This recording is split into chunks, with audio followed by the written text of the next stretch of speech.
Kita lanjutkan muzakarah pembelajaran kita Kitab Al-Muqtatafat li Ahlil Bidayah, buah karya dari Al-Fakir Ilallah Kiai Haji Marzuki Mustamar mata'allah fi tuli hayatihi wa adam madafa' alaihi fid dini wa dunya wal akhirah wa li ahli wa ahli zuriyati ila yaumil qiyamah amin ya rabbal alamin. Qala al-musannifu rahimahullah, halaman 41, hadis kelima. An Abi Sa'id Al-Khudri radhiyallahu anhu qala kharaja Muawiyah radhiyallahu anhu ala halqatin fil masjidi faqala ma ajlasakum qalu jalasna nazkurullah qala Allahi ma ajlasakum illa zaka ila akhiril hadis. Diriwayatkan dari Abi Sa'id Al-Khudri radhiyallahu anhu qala, bahwasanya beliau menginformasikan, kharaja Muawiyah radhiyallahu anhu ala halqatin fil masjid. Suatu ketika Muawiyah pergi keluar untuk menuju sebuah perkumpulan yang berada di masjid. Masjid di sini maksudnya adalah Masjid Nabawi, majlisnya baginda Rasul Muhammad sallallahu alaihi wasallam. Demikianlah para sahabat saling memperhatikan satu sama lain perilaku, adab dan etika dalam amaliyahnya sehari-hari. Abu Sa'id Al-Khudri ini menceritakan, menginformasikan saudaranya, temannya, yaitu sahabat yang lain, Muawiyah. Ketika Muawiyah ini pergi, dan proses kejadian perginya Muawiyah ini tertuang di dalam khobar riwayat yang diriwayatkan oleh Abi Sa'id Al-Khudri. Ini menceritakan bahwa antar sahabat saja saling mencontoh, saling meniru dalam hal-hal kebaikan. Faqala, maka berkata Muawiyah, ma ajlasakum. Muawiyah pergi ke sebuah perkumpulan yang mana perkumpulan ini ada di Masjid Nabawi. Ketika Muawiyah masuk ke masjid dan mendekati majlis itu, maka Muawiyah nanya kepada orang-orang yang ada di majlis itu. Ma ajlasakum, kalau bahasa kita mah, motif apa, alasan apa yang mendorong kalian duduk deprok nongkrong pada di sini? Itu ke bahasa kita mah. Qalu, maka ahli halqah, orang-orang yang berada di halaqah tersebut menjawab, jalasna nazkurullah, kami duduk di sini semata-mata hanya mengingat kepada Allah Subhanahu wa taala. Ini menunjukkan jawabannya ahlul halqah, orang-orang yang berada di halaqah Masjid Nabawi tersebut, jawabannya sekaligus inspirasi, sekaligus adab. Kalau kita berada di masjid, kalau ada di majlis, maka tujuannya tidak lain dan tidak bukan lillahi ta'ala. Maka di dalam fatwa-fatwa para ulama pun begitu. Tidak sangat dianjurkan sekali, bahkan dilarang bila mana kita di masjid menceritakan muamalah bisnis. Apalagi sekarang bisnis yang lagi rame jual beli cupang. Cupang dibahas di masjid. Udah kagak ada tempat lagi. Maka para sahabat yang ada di majlis ini sontak menjawab, nazkurullah, kami di sini tujuannya mengingat Allah. Qala, berkata Muawiyah, Allahi ma ajlasakum illa hadza. Muawiyah penasaran. Kalau bahasa kita mah, bener nih tujuannya itu doang gitu maksudnya mah. Allahi, demi Allah, ma ajlasakum illa hadza, apakah tidak ada alasan lain kalian duduk di sini kecuali itu? kecuali hanya berzikir kepada Allah. Apakah ada maksud motif yang lain selain dapat berzikir kepada Allah? Gitu Muawiyah nanya kepada orang-orang yang berada di majlis tersebut. Untuk kedua kalinya, orang-orang yang berada di majlis itu berkata, qalu ma ajlasana illa zaka. Tidaklah kami duduk dan tidaklah kami bersimpuh di majlis ini kecuali itu, kecuali zikrullah. Qala berkata Muawiyah, amma inni lam astahlifkum tuhmatan lakum. Amma inni lam astahlifkum tuhmatan lakum. Sebetulnya sama sekali saya tidak curiga kepada kalian. Kalau bahasa kita begitu. Sebetulnya mah, kenapa saya bertanya untuk kedua kali? Sebetulnya mah tidak ada rasa tuhmah. Tidak ada rasa kecurigaan. Saya bertanya kepada kalian motif dan alasan apa duduk di majlis ini. Dilanjutkan oleh Muawiyah, wa ma kana ahadun bimanzilati min Rasulillahi sallallahu alaihi wasallam aqalla hadisan minni.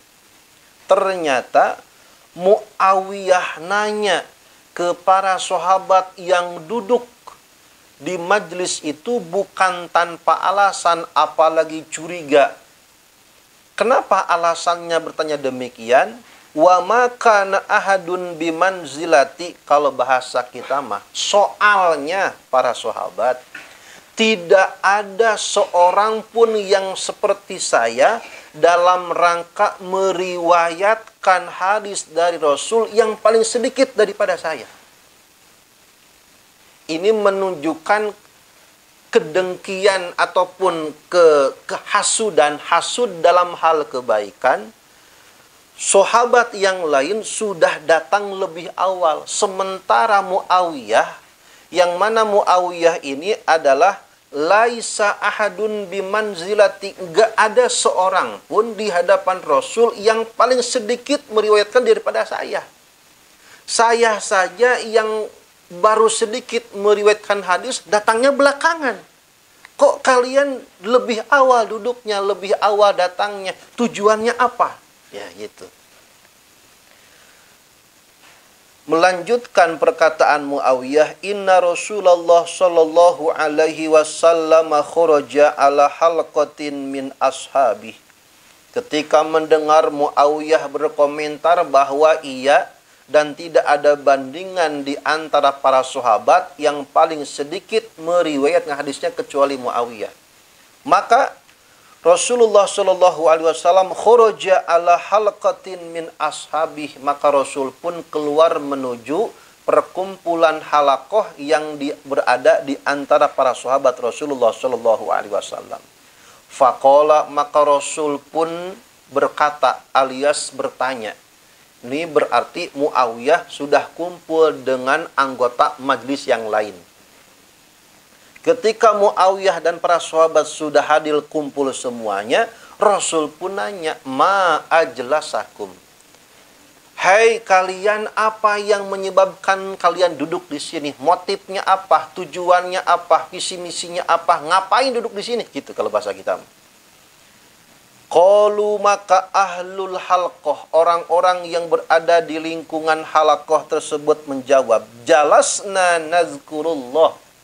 Konsekuensinya istiqomah tadi ditanya oleh temannya pun nazkurullah, ditanya oleh Rasul pun sama jawabannya nazkurullah.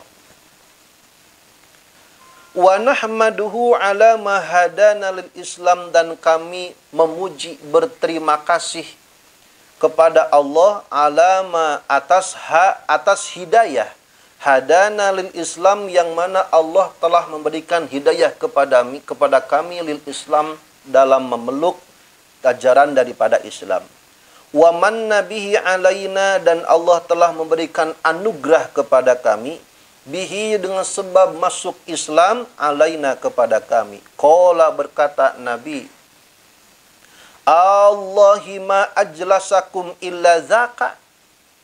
Demi Allah, apakah tidak ada alasan lain kalian duduk di sini kecuali itu? Kecuali berzikir kepada Allah, kecuali bersyukur atas hidayah, kecuali bersyukur atas anugerah. Apakah ada niat lain selain daripada itu? Rasul pun bertanya. Qalu berkata, ahlul halqah, orang-orang yang berada dan ditanya oleh Rasul itu.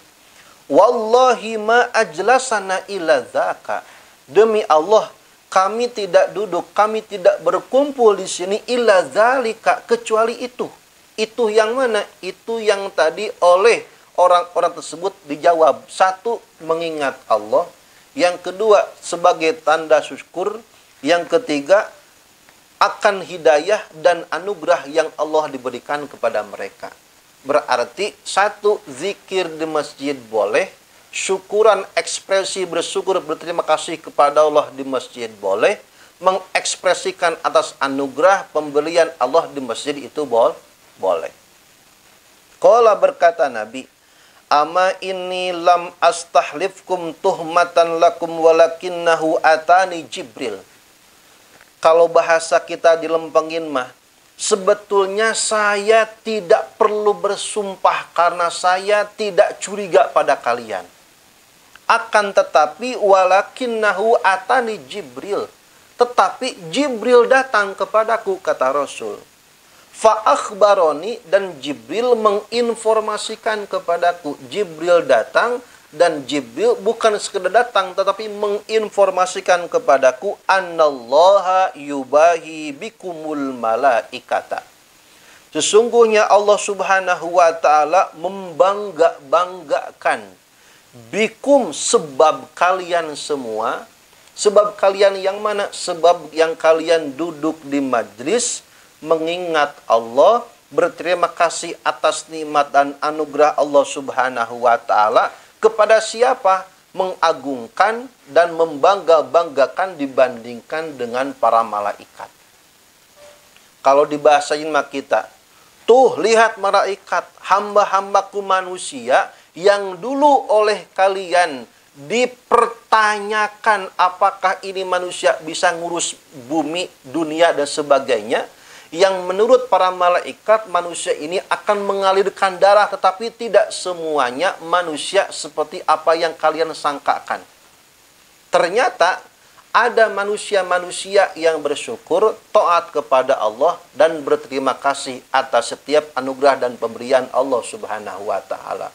Artinya adalah ketika Allah membanggakan orang-orang yang duduk di majlis, berarti secara tidak langsung orang yang duduk di majlis, di masjid, berzikir, taklim, itu dibanggakan. Kalau yang namanya dibanggakan lebih bagus mana? Malaikat apa manusianya? Manusianya. Dan yang membanggakan itu Allah. Allah yang menyebut-nyebut orang-orang yang kumpul, yang mana tujuan kumpulnya bukan yang lain, tetapi hanya nazkurullah, zikir kepada Allah. Wa nahmaduhu ala hadana lil Islam, berterima kasih atas hidayah Islam dan anugerah kesempatan yang Allah berikan.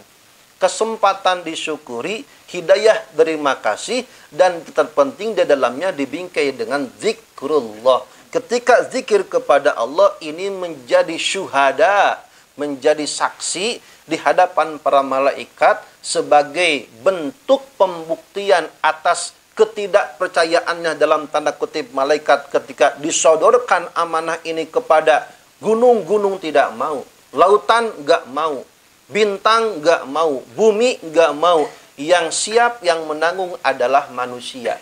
Ketika manusia ditunjuk oleh Allah, malaikat komentar dalam tanda gitu mah. Ya Allah, ini yakin manusia bakal bisa ngurus dunia dan semua yang Allah amanahkan? Argumentasi malaikat, kan yang namanya manusia biasanya suka menumpahkan darah. Nah, ini pembuktian bahwasanya tidak semua yang disangkakan oleh para malaikat yang dahulu ketika penyerahan amanah dibuktikan oleh Allah syuhada sebagai saksi-saksinya Allah subhanahu wa ta'ala. Maka kita Siapapun yang duduk di majlis, duduk di masjid, di dalamnya ada zikrullah, di dalamnya dibicarakan tentang iman dan amal soleh, Pak, insya Allah menurut riwayat hadis Muslim ini, bahwa orang-orang yang demikian akan disebut-sebut, dieluk-elukan, dibangga-banggakan di majlisnya para malaikat. Alhamdulillah.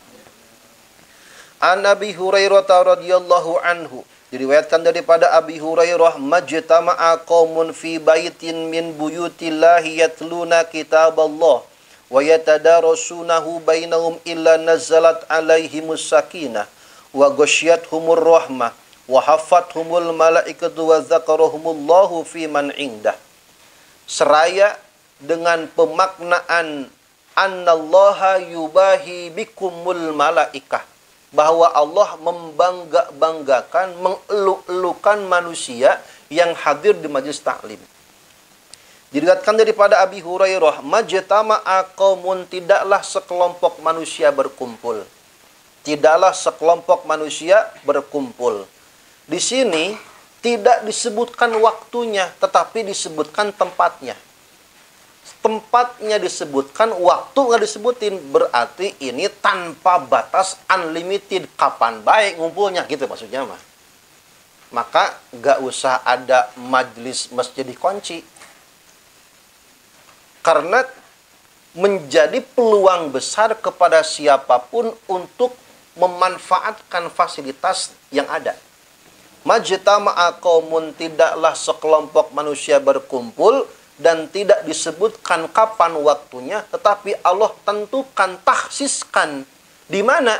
Fi baitin min buyutillah, di rumah Allah Subhanahu wa taala, dalam hal ini adalah masjid. Ngapain? Yatluna kitaballah. Di dalam interaksi Quran ada qiraah, ada tilawah. Menggunakan yatluna kitaballah, bukan yaqra'una kitaballah. Kalau yang namanya qiraah itu hanya membaca redaksi mantukiyah tekstual doang.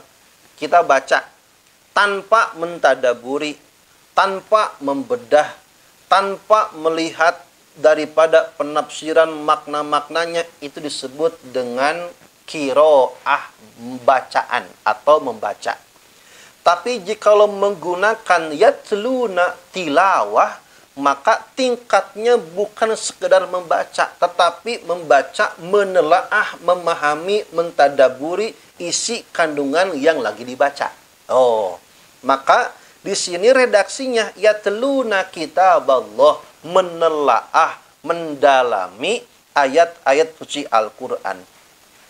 Wa yatadarasunahu, dan mendiskusikan, mempelajari dan dipelajari, dibedah. Maka ada yang dibaca, ada yang dikaji, ada yang dibedah, ada yang diobrolkan. Wa yatadarasunahu, di antara mereka toktak diskusi, saling mengkoreksi maknanya apa, bagaimana tafsirnya, begini, bukan sekedar daripada membaca saja. Bainahum, di antara mereka, illa nazalat alaihimus sakinah, kecuali turunlah, nazalat, kepada mereka, as-sakinatu, ketenangan. Proses turunnya Al-Quran, redaksi Al-Quran menggunakan dua redaksi. Al-Quran turunnya satu dengan kata anzala, yang kedua dengan kata nazala. Contoh, inna anzalnahu, menggunakan anzala. Ada juga proses turunnya Al-Quran dengan kata nazala, ala wazni fa'ala. Bila mana Al-Quran turunnya dengan redaksi anzala, maka maksudnya menurut para pakar ahli tafsir, Al-Quran itu turun secara global, ijmali, keseluruhan. Bila mana anzala. Tapi jika turunnya menggunakan kata redaksi nazala, contoh, wa nunazzilu minal Qur'ani ma huwa syifa, maka Turunnya Al-Quran itu alat tadrij alias proses, nyicil, bertahap. Maka di sini pun illa nazzalat alaihimus sakinah, kecuali akan terus menerus sedikit demi sedikit turun kepada mereka as-sakinah, ketenangan. Tenang apanya? Tenang jiwanya, tenang fisiknya, tenang ruhnya, diberikan ketenangan oleh Allah Subhanahu wa Ta'ala. Tenang hatinya, tenang kehidupannya, tenang langkahnya. Dalam kalau bahas sekarang mah anti galau gitu tah. Kan ada ya padepokan anti. Ini juga ada madrasah majlis anti galau. Yang namanya madrasah majlis anti galau ya begini. Yang dikajinya itu adalah asyifa, obat galau. Yang diobatin galau tuh hati. Maka hati obatnya ada dalam Quran. Bagaimana supaya enggak galau? Maka dalami, selami Al-Qur'an. Bukan hanya dibaca doang. Itu. Jadi bukan hanya tekstual redaksi doang. Nazzalat alaihimus sakinah, akan terus mengerus, mengalir sedikit demi sedikit ketenangan kepada mereka. Wa ghasyiyatuhumur rahmah, dan diselimutilah mereka ar-rahmah dengan kasih sayang daripada Allah. Wa haffathumul malaikah, dan diserubungi, dikelilingi oleh para malaikat. Tentunya malaikat ini paketnya dengan malaikat rahmat. Malaikat itu minimal yang dibawanya ada dua, maghfirah dan rahmat. Ketika ada majlisnya dibicarakan tentang iman amal soleh, maka malaikat datang. Malaikat datang ngapain? Disebutkan sebelumnya. Ada dua konten, satu sakinah, dua rahmah. Berarti yang dibawa oleh malaikat itu ada dua. Satu ketenangan, dua rahmat. Ada yang diberikan sakinah, ada yang diberikan rahmat. Siapa yang ngasihnya? Hakikatnya Allah melalui pelantaranya malaikat. Walakinna wa zakarahumullahu fi man indah. Setelah malaikat memberikan ketenangan, rahmat, dan maghfirah di dalamnya, maka malaikat pun melaporkan si fulan hadir, si fulan hadir, si fulan ada, si fulan ada, si fulan ada. Terus setelah ada dilaporkan oleh malaikat, kita-kita siapapun yang hadir di majelis taklim, musola, masjid, ataupun apa namanya itu yang kita gunakan tempat untuk kajian, wa zakarallah, Allah menyebut satu persatu yang ada yang hadir di sana. Wa zakarahum, Allah menyebutkan mereka yang ada di sana. Di mana? Fi man indahu, di majlis Allah. Majlisnya Allah siapa? Allah itu punya jundun, punya bawahan. Bawahan Allah adalah para malaikat. Ketika disebutkan di malaikat, di majlisnya malaikat ada dua kemungkinan. Satu, setara dengan malaikat, wong disebutin di malaikat. Kalau orang disebutin di sebuah majlis, minimal itu orang diperhitungkan di majlis itu. Yang kedua, disebutkan orang di sebuah majlis, bisa jadi itu orang lebih hebat yang berada dibanding orang-orang di majlis itu. Maka manusia-manusia yang hadir di majlis ta'lim disebutkan pribadinya satu persatu di majlis para malaikat. Satu, ini menunjukkan begitu mulia dan agungnya orang yang hadir di majlis taklim. Dengan sebuah hadiah, Allah menuturkan dan membanggakan di antara majlisnya malaikatnya Allah Subhanahu wa Ta'ala. Rawahu Abu Dawud, hadisun sahihun. Hadis ini adalah hadis sahih. Wa yasihul al-ihtijaju bih, dan boleh dijadikan hujah ataupun dalil bahwasanya orang yang duduk membedah, mengkaji, mendalami baik hadis maupun pembelajaran para ulama maupun Al-Quran akan diberikan kemuliaan, keuntungan dunia dan akhirat. Dunianya apa? Diberikan sakinah, ketenangan, diberikan rahmat melalui para malaikat. Akhiratnya apa? disebutkan, dibanggakan di majlis-majlisnya para malaikatnya Allah Subhanahu wa taala. Wallahu a'lam. Demikian mudah-mudahan menjadi motivasi dan penyemangat kita bagaimana kita melayakkan diri untuk menjadi hamba-hamba Allah Subhanahu wa taala yang mampu mengendalikan hawa nafsu dan beramal untuk masa depan. Al-qaisu mandana nafsahu wa amila lima ba'dal maut. Orang yang cerdas adalah orang yang mampu mengendalikan, menundukkan hawa nafsunya dan beramal dan berorientasi untuk akhirat kelak. Demikian kita akhiri dengan doa kifarat majlis. Subhanakallahumma wa bihamdika asyhadu alla ilaha illa anta astaghfiruka.